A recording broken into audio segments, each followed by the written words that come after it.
Imagine a world where gold from Africa, spices from India, and silk from China traveled thousands of miles, without a single passport, border, or bank. The story of ancient trade routes is the story of the world's first global economy. Because long before modern nations existed, merchants created invisible highways connecting civilizations. Every trade route began with a simple human need: food, metal, cloth, or spices. But these needs soon transformed into powerful economic networks. The earliest traders were not kings or armies. They were nomads and caravan merchants. They carried goods across harsh deserts, freezing mountains, and dangerous forests. Every step they took shaped the future of global finance. The Silk Road became the backbone of early global trade. It stretched from China all the way to the Mediterranean. It wasn't just a road, it was a system of thousands of interconnected paths. Chinese silk moved west, Roman gold moved east, and in between, traders grew rich. But wealth was only part of the story. Knowledge also traveled with every caravan. Papermaking techniques moved from China to the Islamic world. Mathematics moved from India to the Middle East, and philosophy and astronomy spread across continents. Trade routes became information highways thousands of years before the internet. Ancient markets became financial hubs. Caravansaries, massive rest houses, worked like early banks. They stored goods, protected travelers, and settled disputes. They reduced risk in a dangerous world, because a merchant's biggest fear was loss, not warfare. A sandstorm could destroy goods faster than an army. To solve this, traders created early insurance systems. Merchants paid fees for protection. If a caravan failed, the loss was shared. This was one of humanity's first risk management systems. Trade brought prosperity to entire cities. Tax systems were built to control it. Empires expanded to protect it. And every ruler knew, controlling trade meant controlling power. But trade also created cultural mixing. A Roman who never visited China still wore Chinese silk. A Chinese scholar who never saw the Indian Ocean still read Buddhist texts brought by Indian merchants. The world became connected long before globalization had a name. The Indian Ocean Trade Network became the world's mightiest sea-based economy. Unlike land routes, sea routes carried massive quantities of goods. Arab sailors mastered monsoon winds. They discovered that the ocean had a seasonal rhythm. Winds blew one way for months and reversed direction later. This allowed ships to leave, trade, and return predictably. The monsoon system became the engine of early global shipping. India became the center of this oceanic economy. Spices, cotton, and precious stones left Indian ports. In return came gold, ivory, and exotic goods from Africa. From the east came silk and porcelain from China. This was not just trade. It was a circular economy connecting 3 continents. African kingdoms like Aksum and Kilwa became wealthy gateways. Their ports linked the deep interior of Africa to the wider world. Arab merchants built thriving coastal cities like Muscat, Aden, and Zanzibar. These cities worked like modern trade hubs, similar to Dubai or Singapore today. Trade routes also created early capitalism.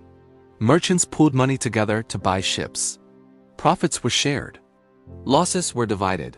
This was a primitive version of joint stock companies. It allowed middle-class traders to gain unimaginable wealth, but sea trade was risky. Storms could sink entire fleets. Pirates roamed the waters hunting for treasure. To keep trade alive, new financial tools were born. Bills of exchange replaced heavy coins. Credit replaced cash. Trust replaced physical proof. And suddenly, long-distance trade became faster than ever. The Persian Gulf, Red Sea, and East African coast became arteries of global commerce. China's economic influence expanded massively because of maritime trade. Chinese coins were found in Africa. African beads were found in China. This proves ancient trade routes created the first truly global web of exchange. Meanwhile, overland routes continued to flourish. Camels revolutionized desert trade. They could survive days without water. Caravans grew larger. And deserts that once blocked travel became economic corridors. Salt caravans from the Sahara became legendary. Gold from West Africa moved north. Books and scholars moved south. Trade shaped intellectual progress. Where goods moved, ideas followed. Where ideas moved, civilizations transformed. The world's first global economy reached its peak during the medieval period. At this time, the Silk Road and Indian Ocean routes merged into a vast network. No single empire controlled it, yet everyone depended on it. Chinese dynasties fueled economic growth with silk and tea. Indian kingdoms thrived on spice and textile exports. The Islamic world became the financial center of global trade. Baghdad, Samarkand, Damascus, and Cairo became the Wall Street of the ancient world. Their banks, markets, and trading laws were advanced and reliable. They introduced credit checks, contracts, receipts, and commercial law. Merchants could now trade safely over thousands of miles. The Arabic word sak gave birth to the modern word check.